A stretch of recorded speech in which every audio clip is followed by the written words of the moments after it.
Saludamos al señor Patricio Barriga, candidato a la vicepresidencia de Alianza País. Él fue el último secretario nacional de comunicación del gobierno de Rafael Correa y ocupó otros cargos públicos en la época. Participa en las elecciones del año 2021 junto a Jimena Peña, la candidata a la presidencia de la República por el partido político. Patricio Barriga es licenciado en comunicación social por la Universidad Central del Ecuador. Tiene una maestría en comunicación y marketing político de la Universidad Internacional en La Rioja. Quisiéramos empezar saludándole, licenciado Barriga, dándole la bienvenida y comenzar este diálogo con su visión sobre la incertidumbre que se cierne en estos días sobre el proceso electoral, que tiene de por medio incluso el riesgo de que este se vea afectado en su cronograma. Muchísimas gracias, Gustavo. Gracias a toda la audiencia que está siguiendo esta entrevista y gracias también por la oportunidad de participar en la misma, porque esto es extremadamente importante para la ciudadanía cuando nosotros estamos aquí frente a una elección tan importante en el 2021, que sepa exactamente cuáles son los planes y programas que pueden llegar a tener efectivamente el pueblo ecuatoriano de sus movimientos y partidos políticos. Usted me pregunta respecto de la incertidumbre del Consejo Nacional Electoral y esta disputa entre el Tribunal Contencioso con este organismo.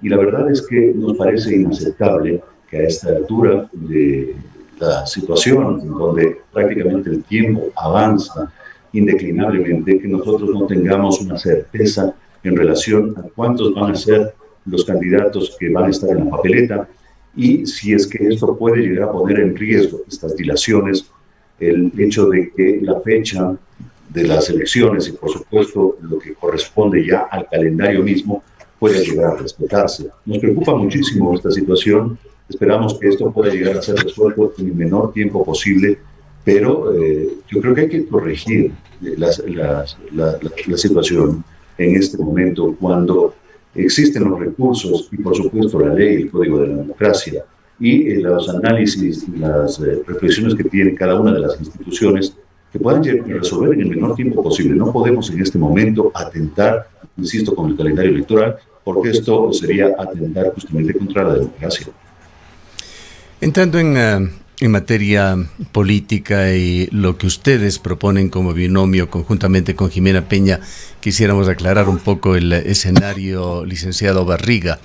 Ustedes representan a Alianza País, la coalición de movimientos que se convirtió también ya en un movimiento Alianza País que forjó la candidatura y acompañó durante su década, más de una década de gobierno al expresidente Rafael Correa. Sin embargo, con el inicio del nuevo gobierno vino la división, la escisión, y Alianza País fue arrebatado de la línea correísta para ser presidido por el presidente Lenín Moreno, luego por Jimena Peña. De allí se ha generado este binomio que una de las cosas que hizo en cuanto se conformó fue tratar de distanciarse del gobierno, incluso criticándolo fuertemente.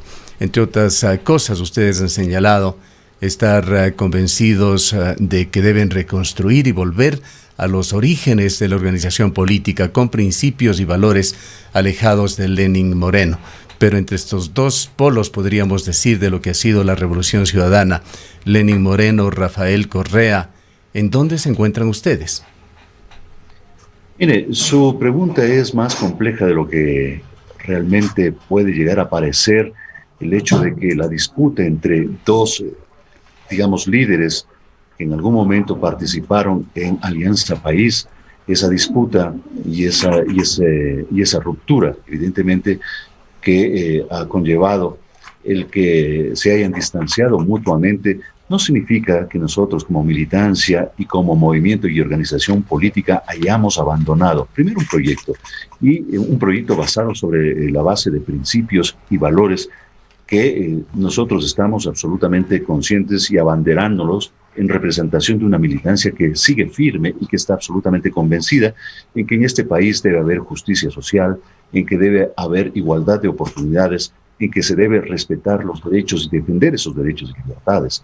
Esa, digamos, es la base con la cual nosotros estamos buscando reconstituir la fortaleza, no de Alianza País como una organización política, sino de un movimiento de movimientos que aglutinó en su principio a organizaciones sociales, a trabajadores, a ciudadanos en general que estaban compartiendo justamente esta visión desde el centro hacia la izquierda.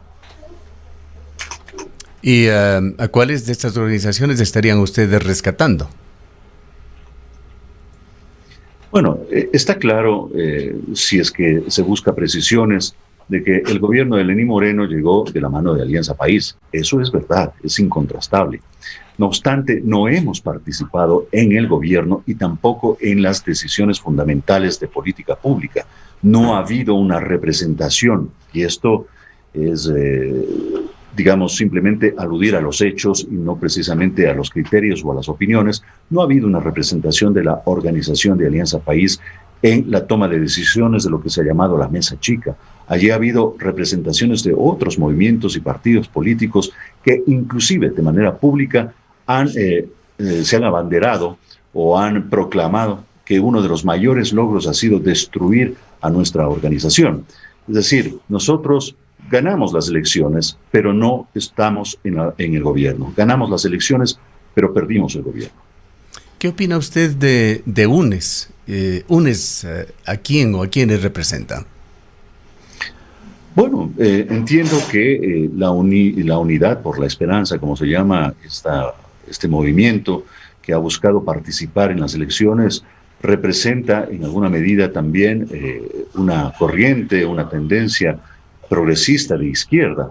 No obstante de ello, lo que sí nosotros debemos, no queremos en ese sentido, tener un discurso simplemente adaptado al momento, como se había sugerido, que nosotros estamos tomando distancia del gobierno porque no queremos de ninguna manera contaminarnos de ese desgaste político. No es así. Creo que ha sido, digamos, parte de el trabajo de nuestra organización, de las discusiones y de los debates internos, el hecho de haber tenido distancia con algunas decisiones que ha tomado el gobierno de Lenín Moreno en relación, por ejemplo, a su política exterior, a su política económica, a su política social. En relación a la pregunta de cómo nos parece UNES, bueno, es un actor político que ha emergido en estas elecciones, que entiendo viene con algunas coaliciones, como con el partido de Jimmy Jairala, el Centro Democrático, con el partido en algún momento del exministro de Lenín Moreno del Ministerio de Inclusión Económica y Social, de Fuerza Compromiso Social, en fin. Pero es un actor político más, que estamos nosotros simplemente en esa línea, participando con, al igual, los otros 16 binomios, bueno, todavía no sabemos en realidad cuántos están en firme, que están buscando justamente la presidencia de la República, pero la diferencia en realidad está en el programa de trabajo. Nosotros tenemos un programa concreto, un programa real, un programa que está ajustado a la realidad en este momento que está sufriendo el país, una realidad sanitaria y una realidad económica que prácticamente nos ha llevado a una situación de desastre. Ahora, habíamos dialogado hace solamente 2 días con Andrés Arauz. Nos dio la impresión en este diálogo que UNES y esta candidatura lo que aspiran de alguna manera es a reinstaurar el correísmo en Ecuador. Emula en mucho a Rafael Correa. Espera él que Rafael Correa retorne, que sea perdonado por una nueva justicia ecuatoriana. Dijo: yo gobernaré, no Rafael Correa, pero evidentemente él aspira a que Rafael Correa sea su principal asesor en esta campaña y sea una figura dentro de su gobierno. De esta línea, que es como la percibimos, te estoy dando una opinión personal con todos los errores que esto pueda acarrear, de esta línea aparente de UNES, ¿en cuánto se diferencia a lo que Alianza País y sus candidatos proponen? Bueno, nosotros no estamos con auspicio de ninguna figura, no estamos utilizando la imagen como, por ejemplo, el Partido Social Cristiano con Creo, están utilizando las imágenes de sus líderes que no son candidatos, como Jaime Nebot o como en este caso Rafael Correa. Nosotros, insisto, estamos participando en representación de una militancia que sigue viva y firme, a la cual nosotros pretendemos justamente representar de la mejor manera, con un proyecto político, con un programa de gobierno que está a disposición, que nosotros hemos entregado al Consejo Nacional Electoral, y en donde allí están justamente los compromisos que nosotros hemos levantado conjuntamente con las organizaciones sociales, conjuntamente con la academia y por supuesto con nuestra militancia, para ofrecer una respuesta inmediata a los graves problemas que está en este momento enfrentando el país. ¿Qué opina? Y que en esa línea nosotros estamos absolutamente convencidos de que debemos entrar a una reinstitucionalización, una institucionalización que ha sido devastada, que ha sido erosionada en este gobierno y que evidentemente ha generado una profunda desconfianza en esas instituciones y una profunda desafección política por parte de la ciudadanía. ¿Qué opina usted de Rafael Correa, licenciado Barriga? ¿Qué opina en lo personal? ¿Mantiene usted una relación cercana con Rafael Correa? ¿Lo sirvió por más de una década en distintas funciones? ¿Fue uno de sus colaboradores de confianza que llevó adelante tareas sobre las cuales esperamos poder conversar también en este diálogo? Pero ¿mantiene usted esta relación personal con Rafael Correa? Y en la parte política, en la parte pública, ¿qué opina de la suerte del expresidente de la República? ¿Cree, como cree el señor Arauz, de que está injustamente sancionado y que debe eventualmente ser perdonado, amnistiado, indultado y retornar al país por la puerta grande? Mire, empiezo por su última inquietud. Yo no soy un juez para pronunciarme en relación a cuál es la situación legal del expresidente Rafael Correa. Para eso están justamente esas instituciones.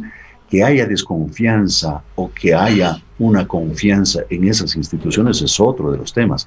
Yo particularmente sí tengo quizás ese mismo sentimiento que puede llegar a tener miles de ecuatorianos, en que nosotros hemos vivido, digamos, un proceso de desinstitucionalización en donde no existe precisamente esa confianza que podamos llegar a tener en las distintas instituciones, no solamente en la justicia, sino también en el gobierno, en la asamblea, en la policía, en la fuerza pública, en, digamos, las instituciones que en alguna medida debían estar allí protegiendo los derechos y salvaguardando los derechos de la ciudadanía. Hoy, precisamente, parecería que está contaminado por una injerencia de orden político. Yo, insisto, no puedo llegar a ser juez porque no sé en detalle cuáles han sido precisamente las pruebas de cargo y las pruebas de descargo que se han esgrimido justamente en esas instancias. Un poco, perdóneme la interrupción. Usted es sobre todo un comunicador, tiene una amplia experiencia. Hemos dado a conocer dos detalles muy importantes de su currículum. ¿Cómo es que no conoce detalles sobre el juicio más bullado y conocido del país, Sobornos 2012-2016, en donde se ha hablado hasta la saciedad de las pruebas, de todo lo que ha exhibido como elementos de convicción la Fiscalía General del Estado, lo que se ha tratado públicamente, incluso por parte de los jueces? Exactamente, por esa misma razón yo le digo, los detalles, los que se conocen a través justamente de los medios de comunicación. Pero esos detalles que se han esgrimido a través o que se han expuesto a través de los medios de comunicación es una parte de, no es precisamente el todo. Y yo no puedo tener en este momento una posición para juzgar, porque no me corresponde juzgar. Creo que eso es lo que yo puedo llegar a decir, porque caería justamente en, digamos, en esta situación, en estos escenarios, en donde nosotros hemos quizás visto que la discusión o el debate público se ha centrado en que este país se va a resolver en una disputa entre correístas y anticorreístas, y la verdad es que eso no resuelve absolutamente nada. Eso no resuelve los problemas de la gente, eso no resuelve la pobreza, no resuelve el desempleo, no resuelve la injusticia social, no resuelve en este momento, digamos, la crisis sanitaria devenida de una pandemia. Entonces, yo creo que habría que trascender esas discusiones, porque fíjese usted, estimado Gustavo, creo que la mayoría de las entrevistas nos hemos centrado en cuál es nuestra posición respecto de Rafael Correa o cuál es nuestra posición respecto de Lenín Moreno. Es que es muy importante conocer su posición deberíamos política. Hablar en positivo de cuál es el plan de trabajo y el plan de gobierno que puede llegar a tener esta organización política y las demás. Lo que está claro, licenciado Barriga, es que usted no quiere hacer un juicio de valor sobre Rafael Correa. ¿A dónde nos llevaría ese juicio de valor? Conocer un poco su pensamiento, su posición. Usted quiere ser vicepresidente de Ecuador. Mi pensamiento es absolutamente claro. Yo he servido desde la función pública con el mismo entusiasmo, con la misma convicción, con los principios y valores que lo he hecho también en el sector privado. Es decir, mi lealtad ha sido absoluta a esos principios y valores. Y he estado ejerciendo los cargos como presidente del Consejo de Regulación en la Secretaría Nacional de Comunicación, del lado, por supuesto, de un líder como Rafael Correa, pero con absoluto compromiso con la ciudadanía. Es eso. ¿Cuál es mi opinión respecto de Rafael Correa como un líder político? Pues creo, yo lo he expresado de muchas maneras a lo largo de mi carrera pública y a lo largo, por supuesto, fuera de esos espacios públicos de servicio. Y claro, evidentemente hay un respeto profundo, hay, digamos, un reconocimiento de las cosas que se hicieron bien. Hay, por supuesto, diferencias en las cosas que pudieron haber quedado pendientes o que finalmente se cometieron ciertos errores.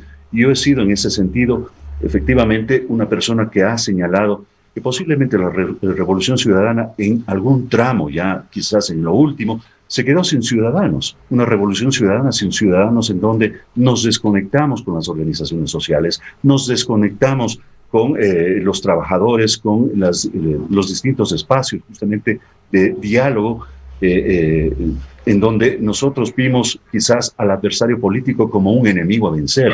Y creo que el adversario político merece también un respeto porque efectivamente tiene su verdad, tiene su visión, tiene su mirada, que hay que, insisto, respetarla. Esa es mi posición. Pero yo insisto, Gustavo, que creo que estas discusiones entre si estamos con Correa, si estamos con Moreno, si estamos con algún otro partido político, simple y sencillamente para juntarnos, digamos, artificiosamente en una u otra orilla, me parece que eso, al final del día, podremos nosotros allí disentir, y lo digo con muchísimo respeto, Gustavo, porque creo que lo más importante en este momento es conocer cuáles son las propuestas de trabajo que tiene cada una de las organizaciones políticas. Bien. Y para eso los medios son fundamentales. Aquí tenemos que hacer un anuncio técnico para nuestros oyentes y televidentes y para nuestro invitado con su venia. Cerramos nuestro enlace con Academia TV a esta hora, pero continuamos en las diversas plataformas de Antena 1 y en los 90.5 MHz en las provincias de Azuay y Cañar. Continuando, licenciado Barriga, con este diálogo, usted se muestra como un desencantado de la institucionalidad en el Ecuador. Creo que en esto, perdone la primera persona, pero coincidimos totalmente. Hay muchos problemas en la institucionalidad, pero el desencanto suyo ¿viene solamente desde el gobierno de Lenín Moreno o su desencanto se fue fundamentando, creciendo también desde el gobierno anterior?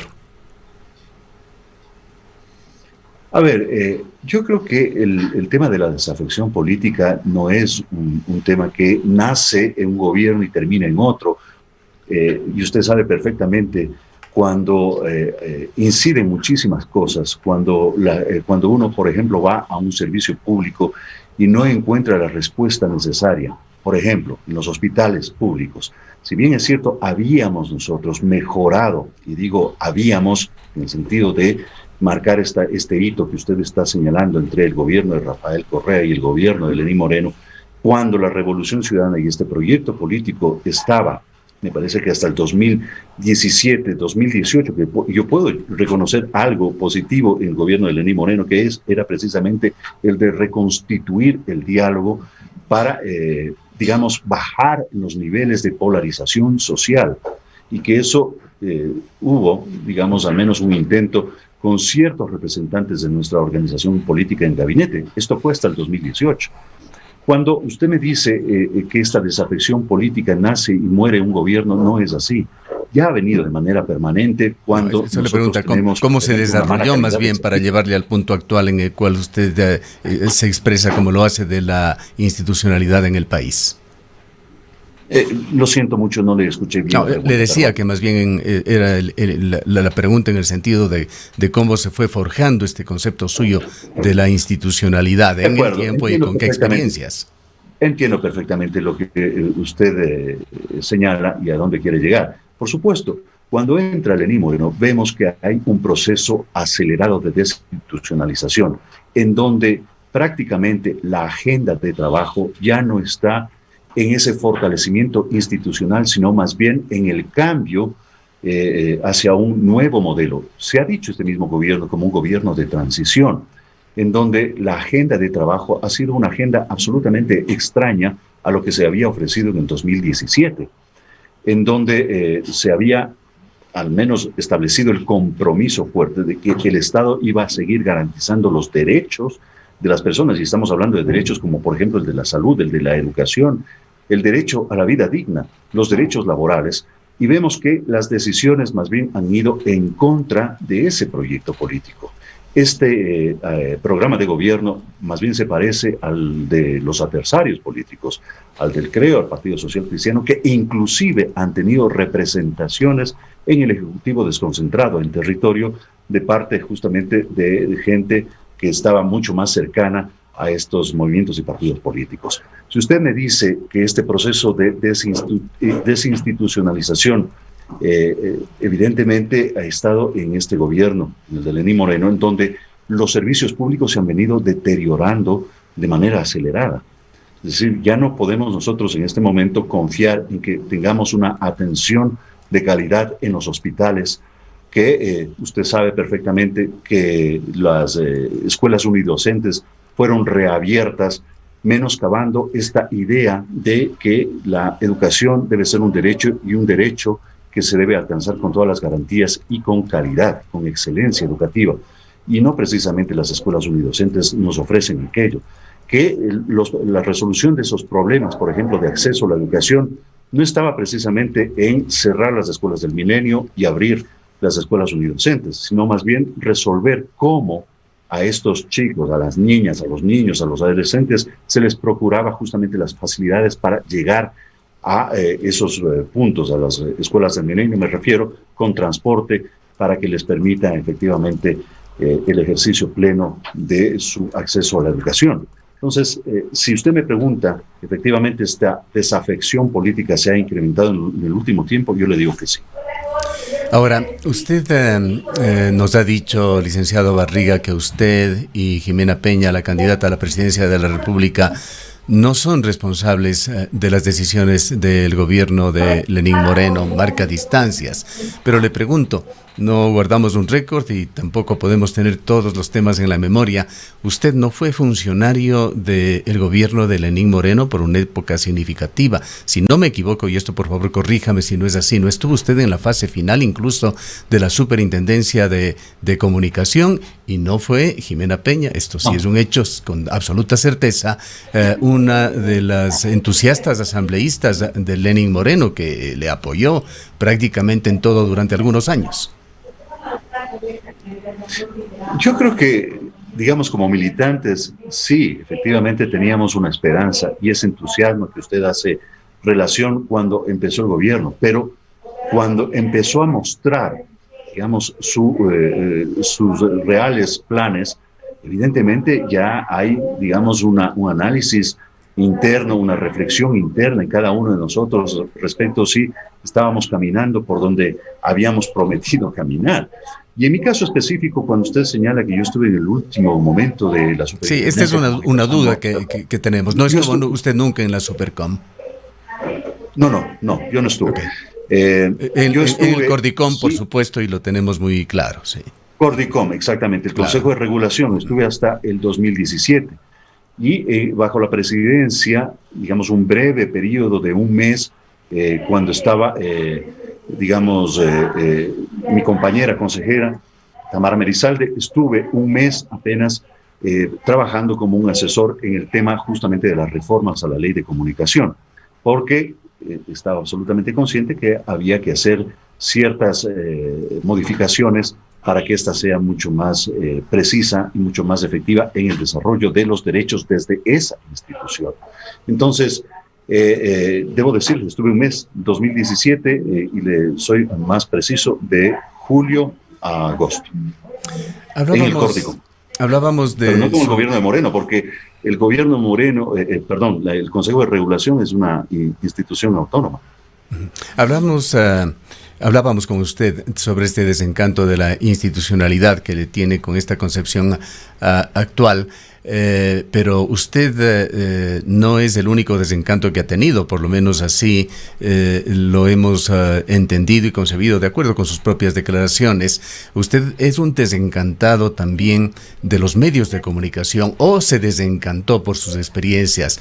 Entendemos que usted estuvo en varios canales de televisión, en TC Televisión, en Telerama, en Canal 1, ocupando posiciones importantes, pero al fin usted decidió pasarse al otro lado de la orilla, a las entidades de control de los medios de comunicación, con la intención de cambiar aquello que usted en su momento denunció como medios que no le permitían a usted ejercer la libertad en la que había creído. Cuéntenos un poco sobre esto. De ninguna manera. Creo que, digamos, hay allí, primero un error que me voy a permitir aclararlo. Primero, las entidades de control. Yo estuve participando en un consejo de regulación que no es una entidad de control, sino una entidad de desarrollo del derecho. La entidad de control era la Superintendencia de Comunicación, para tener claridad cuál era la función de cada una de estas instituciones que nacieron con la Ley de Comunicación. La una desarrollaba el derecho expresado en esa ley y la otra reparaba los derechos vulnerados o violentados. Un poco para irnos en ese lado. Y no es que me he ido a la otra orilla. Yo soy absolutamente un ferviente defensor de los derechos y de las libertades. Y en esa defensa de los derechos y las libertades he actuado y he trabajado. No contra los medios, al contrario. Creo que he trabajado justamente para que ese derecho que tenemos todos dentro de un sistema de comunicación en donde están incluidos esos medios, por supuesto, se incorporen también los derechos de las audiencias, de la ciudadanía, que se incorporen los derechos que en algún momento pudieron haber sido violentados de los mismos colegas, de los periodistas, de la gente que está allí detrás de una cámara, o que está en los controles en una radio, o que está justamente en una sala de redacción para un medio impreso, y ahora con la convergencia digital, por supuesto que está trabajando en la realización de contenidos para las redes sociales, para las plataformas digitales. Esa ha sido la realidad. No es que me he ido del otro lado, no es que me he ido en contra de los medios de comunicación. De hecho, yo creo que los medios de comunicación pueden ser agentes valiosos en el desarrollo de un país, de una nación, en que pueden llegar a ser los promotores de los derechos y, por supuesto, de la identidad de un pueblo. Entonces, a mí me parece que esa apreciación no es precisamente exacta. Pero usted estuvo de acuerdo, por ejemplo, en que la comunicación sea considerada un servicio público. ¿Estuvo usted de acuerdo y lo defendió? Por supuesto. Y le voy a decir por dos razones fundamentales. Primero, porque no son excluyentes. La comunicación es un derecho y también un servicio público. ¿Y por qué un servicio público? Porque se debe garantizar ese derecho. ¿Quién garantiza los derechos? El Estado. Para garantizar esos derechos no significa que el Estado simple y sencillamente opere todos los medios de comunicación. El hecho de que sea considerado como un servicio público está justamente el hecho de que el Estado pueda efectivamente hacer efectiva, perdón, estoy aquí redundando, el Estado puede hacer efectiva el acceso a la información, el acceso a la comunicación, el acceso a la participación en los medios de comunicación de la ciudadanía.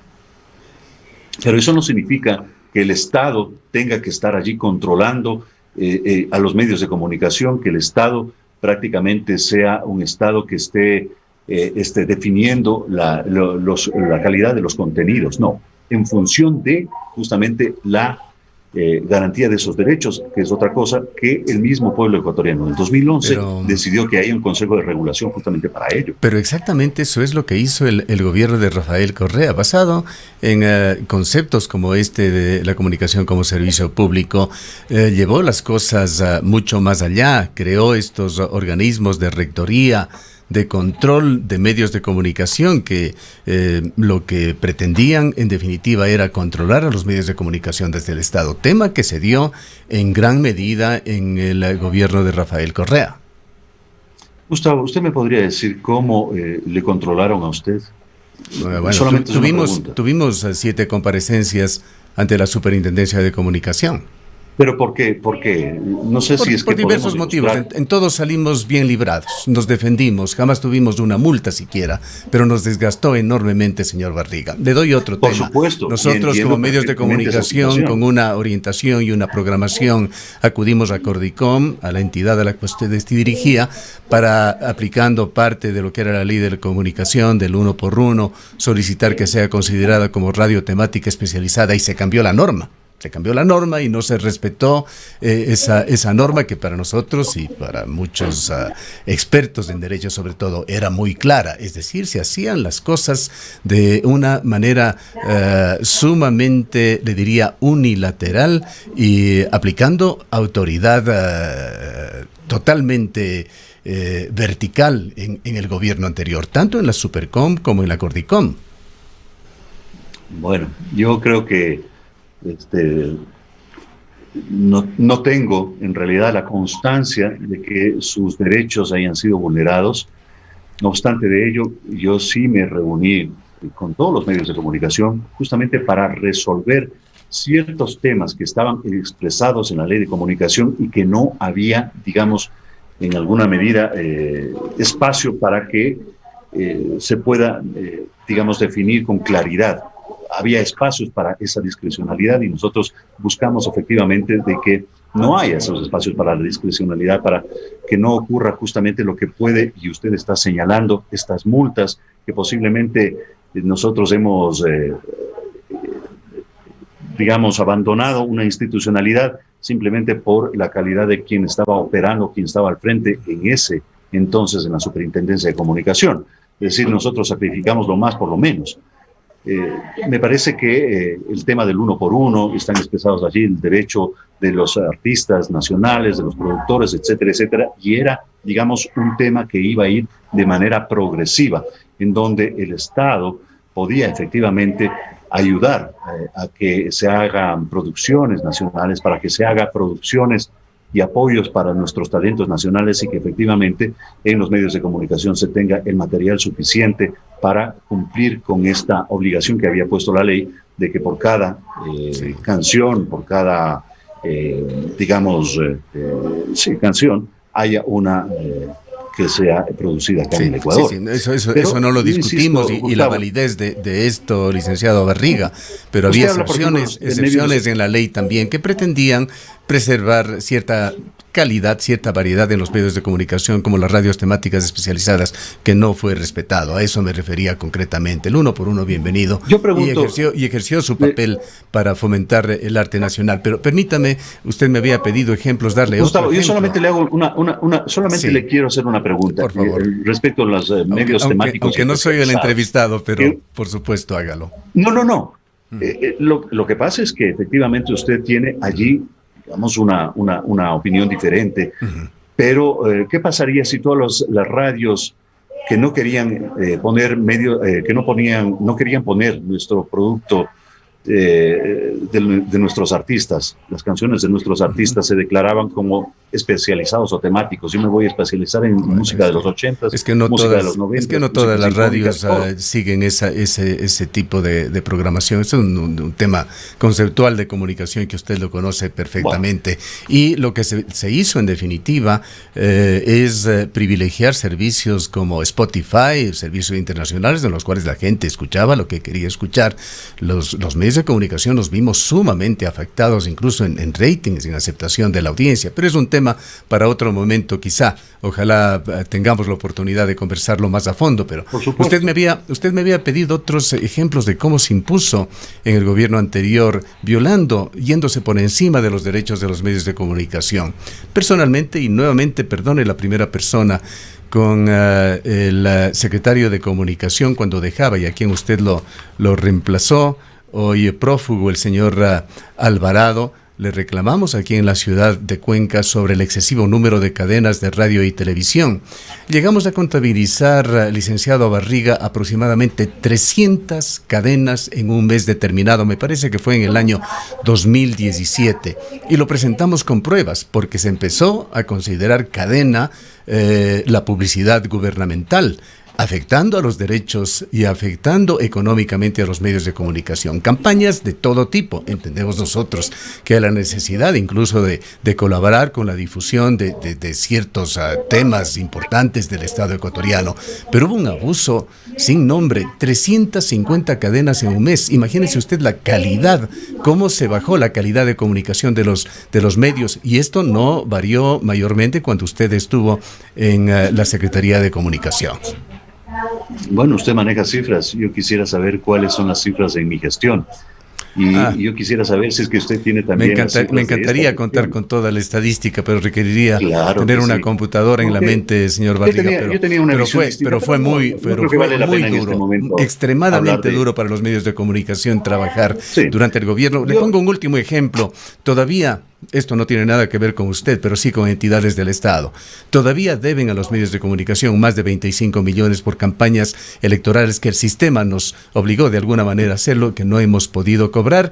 Y tenemos cuentas pendientes con diferentes ministerios que fueron del expresidente Correa y actualmente de Lenín Moreno, que han pautado publicidad en los medios y que simplemente no pagaron. Con esto termino, porque no se trata aquí de estar reclamando derechos personales ni de los medios cercanos. Esto ha sucedido en general con los medios de comunicación del país. Le comento estas experiencias, viéndola desde el otro lado, porque quizá desde el poder no se ven estas circunstancias que nos han puesto en serios problemas. Señor Barriga, usted debe conocer que tuvimos que cerrar incluso un medio de comunicación acosados por este tipo de situaciones que al final nos minaron.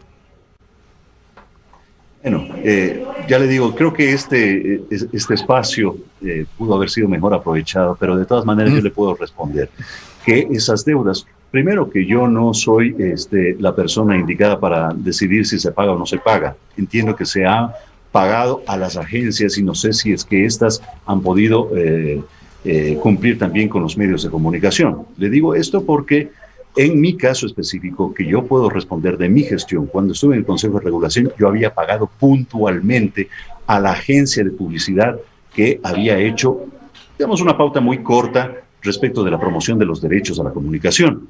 Y sin embargo, yo recibía llamadas de los medios de comunicación porque mi idea era justamente el fortalecimiento de los medios locales, de los medios de proximidad, de los medios más pequeños. Y claro, estos no habían recibido la paga de la agencia. Y lo que hice fue justamente penalizar a la agencia, porque ya se le había entregado a esta, a esta agencia de publicidad los recursos para que pueda llegar a honrar también sus deudas con los distintos medios de comunicación en donde se había pautado, y esto no había pasado. Hablemos también de eso, porque también esos retrasos están en el sector privado a través de estas agencias.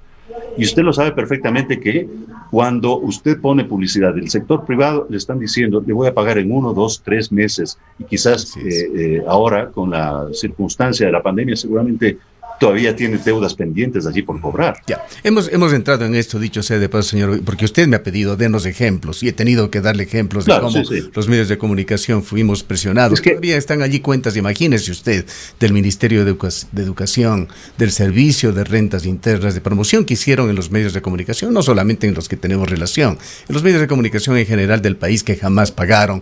Estas decisiones que se tomaron también, en la cual tenía que una parte de la pauta nacional también colocarlo en los medios de comunicación en las provincias, jamás llegó, y así por el orden. Pero transitemos a otro punto porque se nos acaba el tiempo.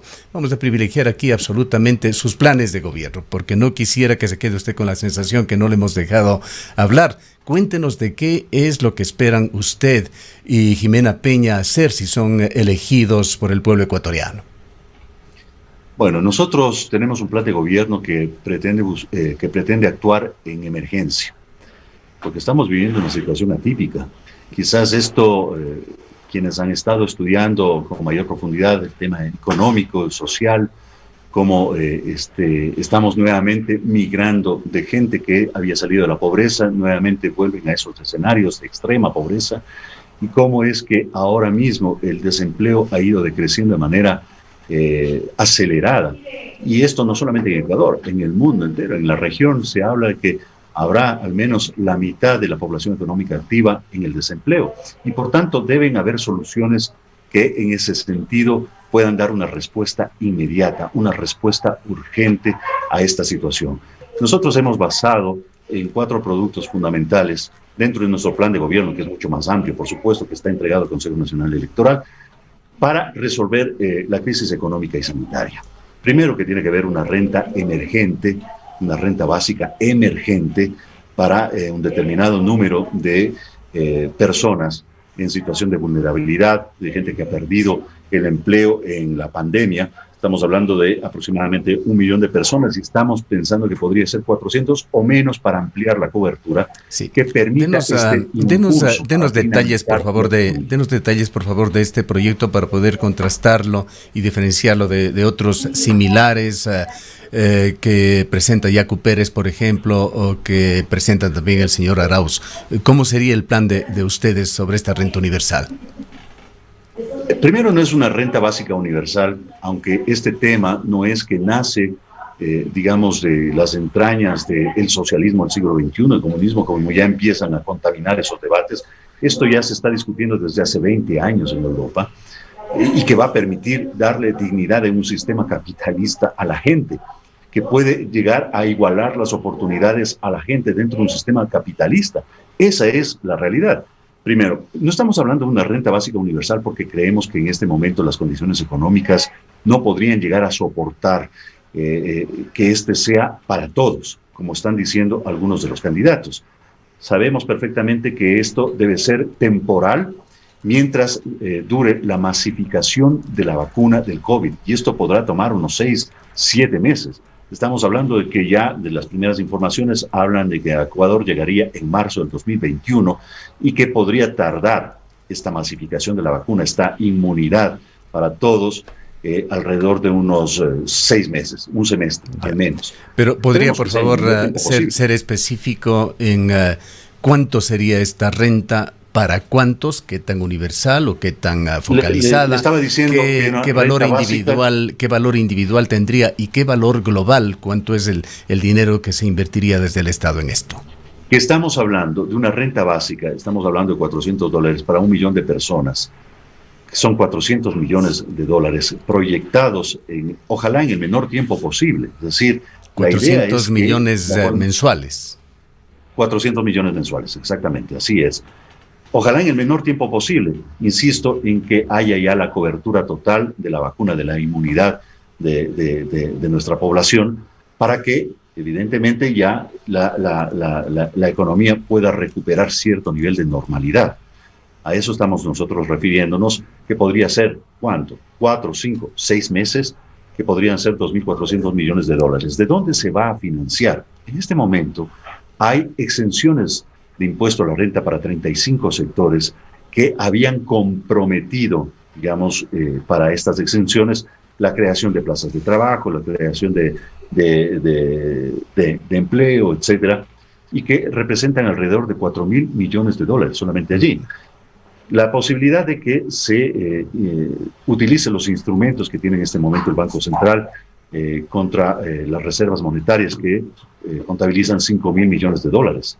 Usted sabe más que nadie, Gustavo, porque es usted un periodista, que en este país se decía que no hay plata y sin embargo se perdonó a un grupo pequeño, pero de grandes empresas, de grandes grupos económicos, por 4.800 millones de dólares de remisión de intereses simplemente, que, digamos, en una situación tan crítica como se dice en la que estamos nosotros viviendo, realmente es incoherente.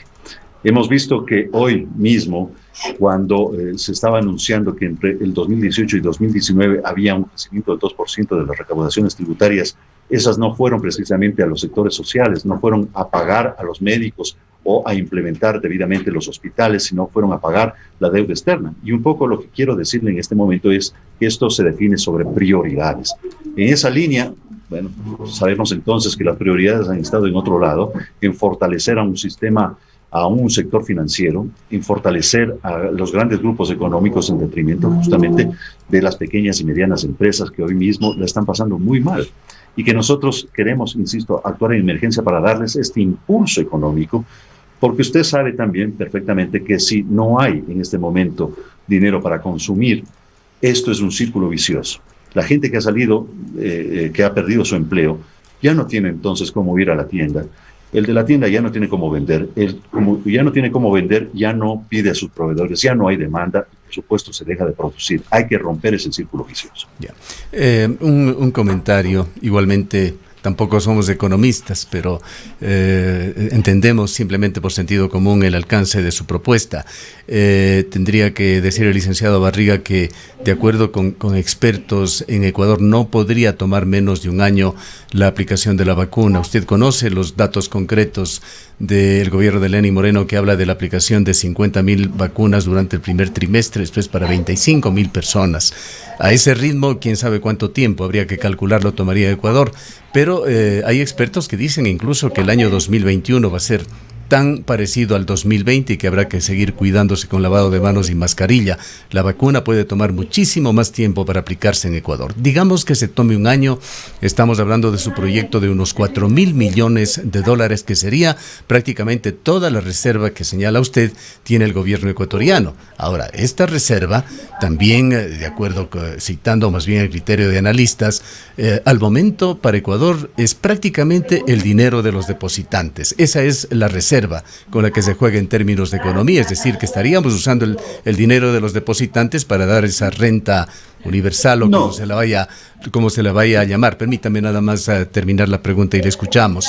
El ahorro nacional, usted recordará los fondos de previsión de emergencias que existían en el pasado, fondos petroleros, incluso las inversiones del IES fueron usados por el gobierno de Rafael Correa, que a través de inversiones en bonos y otros mecanismos pensaba que era mucho mejor y que estaba en mejores manos de aquellas inversiones que hacía, por ejemplo, el IES en entidades internacionales. En realidad, el Estado ecuatoriano no tiene dinero. Ante esta misma pregunta, el señor Arauz decía que el gobierno ecuatoriano tiene escondido en Suiza, así nos dijo, en Suiza, en forma reservada, unos 5,000 millones de dólares y que pensaba tomarlo de allí.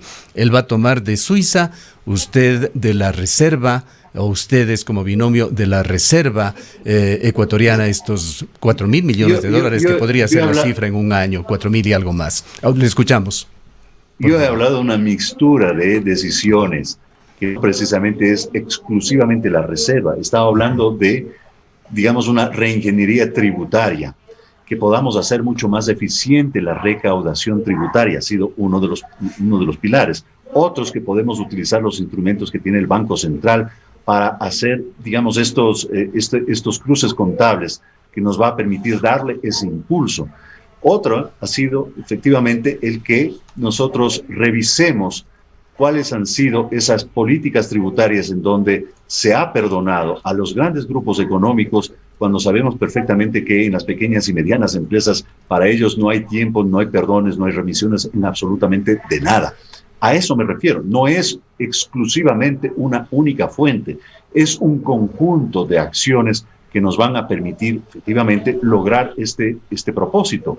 Porque creo que esto, le insisto, implica actuar y tener una respuesta urgente a la actual situación en la cual nosotros estamos en este momento de una crisis económica, en donde hay, por ejemplo, un sector turístico completamente devastado, hay un sector agrícola que está realmente en soletas, que hay gente que sin empleo hoy mismo ya no tiene ni siquiera oportunidades de cómo llevar el pan a la mesa. Entonces tenemos que dar una respuesta urgente. Y no solamente se refiere a una fuente de financiamiento. El tiempo lamentablemente se nos ha agotado y usted lo comprende muy bien, el licenciado Barriga. En todo caso, quisiera hacer una pregunta final, sin perjuicio de que desarrolle cualquier otra cosa en su respuesta.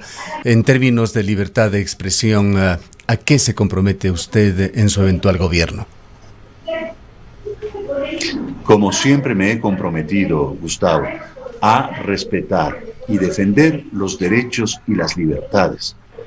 Creo que esto es parte fundamental y es nuestra esencia como organización política, que está parte también de nuestro compromiso expresado en nuestro plan de trabajo. Por supuesto, la defensa de los derechos y las libertades.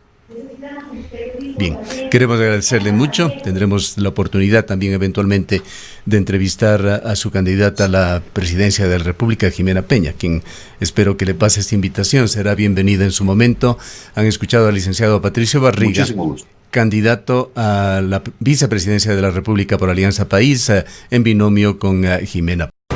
En el Ecaustro, desde hace 20 años, trabajamos día a día para generar la energía que tú necesitas. Hoy, renovamos nuestro compromiso de servir a la región y al país, generando desarrollo con conciencia y conservación ambiental y siempre mirando al futuro. El Ecaustro es